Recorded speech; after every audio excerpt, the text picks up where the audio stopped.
necesidad de conseguir codeína, por qué este fármaco afecta negativamente su desempeño laboral y cuáles son los posibles desafíos que el paciente podría abordar en su proceso de desintoxicación y recuperación y cómo podrían abordarse. Entonces, no, todavía no. Bueno, antes de empezar el tema, voy a hacer una pregunta breve, si alguien sabe qué significa farmacodependencia. Es la dependencia que una persona tiene hacia una sustancia. Sí. Que en este caso. Creo que Sí, quería mencionar en este caso que es como una relación que está dentro de un organismo vivo con un fármaco que ocasiona que el ser humano tenga una dependencia o a tomar un fármaco, porque en este caso cuando lo toma en dosis bajas ya no le hace efecto. Entonces tiene la necesidad de aumentar las dosis para que en este caso estimule.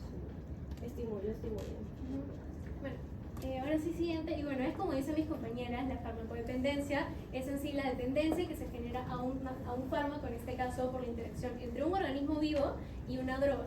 Y esta droga lo que hace es que se generen cambios en el comportamiento de la persona, cambios en su estado de ánimo, entre otras cosas.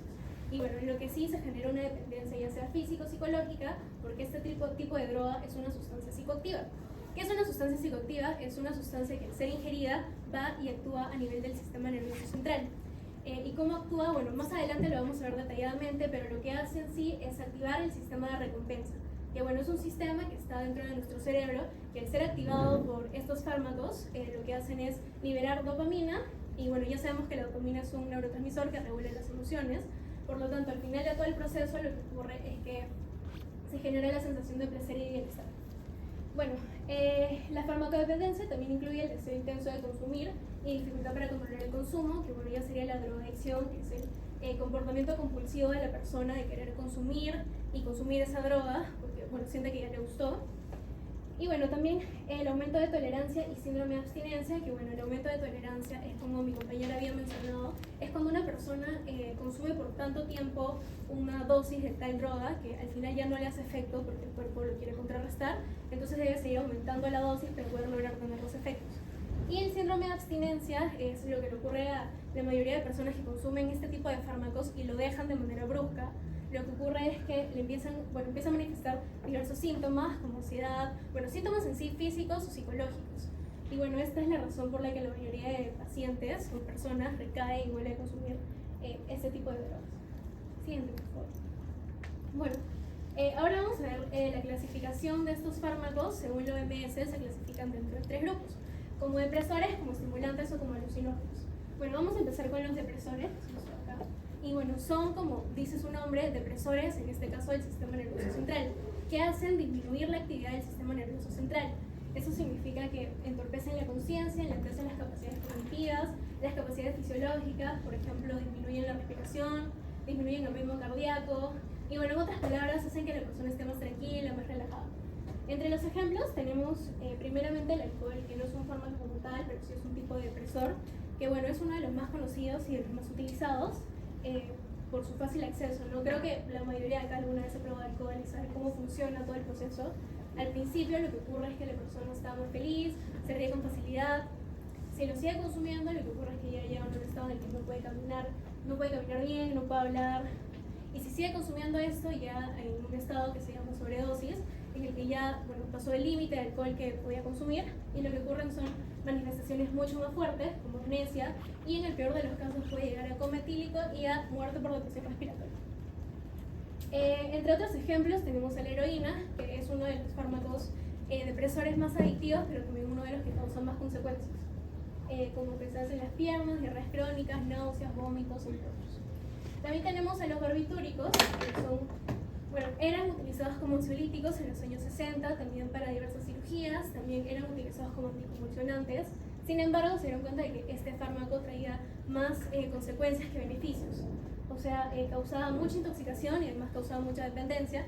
Por lo tanto, ahora solo se utiliza para algunas cirugías como anestesia intravenosa, y también se utiliza como el fenobarbital, que es un barbitúrico que se utiliza como anticonvulsionante, sobre todo en niños pequeños, pero se debe tener precaución porque si hace un mal uso de se genera muerte por depresión respiratoria.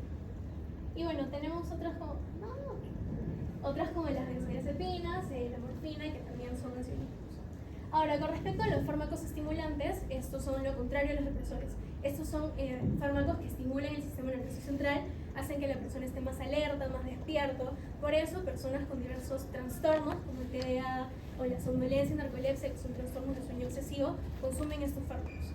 Dentro de los ejemplos tenemos primeramente la cocaína, que es un tipo de droga que proviene de la planta de coca y bueno, es utilizado ilegalmente por sus efectos euforizantes. ¿Y cómo funciona este? Básicamente lo que hace es inhibir la recaptación, en este caso de monoamina, que son unos neurotransmisores, la serotonina, dopamina y norepinefrina, y al inhibir la recaptación hace que estos neurotransmisores estén más libres y se unan con más receptores y al final genera la sensación de euforia.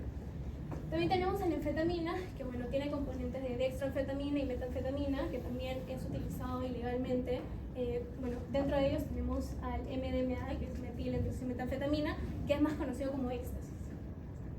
Y finalmente tenemos a la cafeína, que es un tipo de metilxantina, que es un estimulante natural que se encuentra en bebidas energizantes, en el café. Y bueno, cuando se toma en dosis pequeñas, puede generar efectos de quitar la somnolencia, por ejemplo, mantener a la persona despierta. Pero las personas que ya son adictas a la cafeína, en este caso, que toman como 10 a 11 tazas al día, puede hacer que este fármaco, bueno, la cafeína en sí, actúe en otras partes del cerebro, generando otros efectos como temblores, ansiedad, entre otros. Y finalmente tenemos a los alucinógenos, que, bueno, como dice el nombre, provocan alucinaciones, distorsiones de la percepción, delirio, estados de confusión. Entre ellos tenemos al LSD, que es la dietilamida de ácido lisérgico, que es uno de los más conocidos y uno de los más potentes. Tenemos a la psilocibina, que es conocido como hongos mágicos, que es utilizado sobre todo en rituales espirituales y rituales religiosos. Y finalmente tenemos a la dimetiltriptamina, que también es utilizado por sus efectos alucinógenos. Bueno, para ver si se entendió, voy a poner un caso clínico de una persona que tiene serie de ansiedad. ¿Cuál sería el fármaco que utilizaría en este caso? Sí, depresores, pero ¿por qué?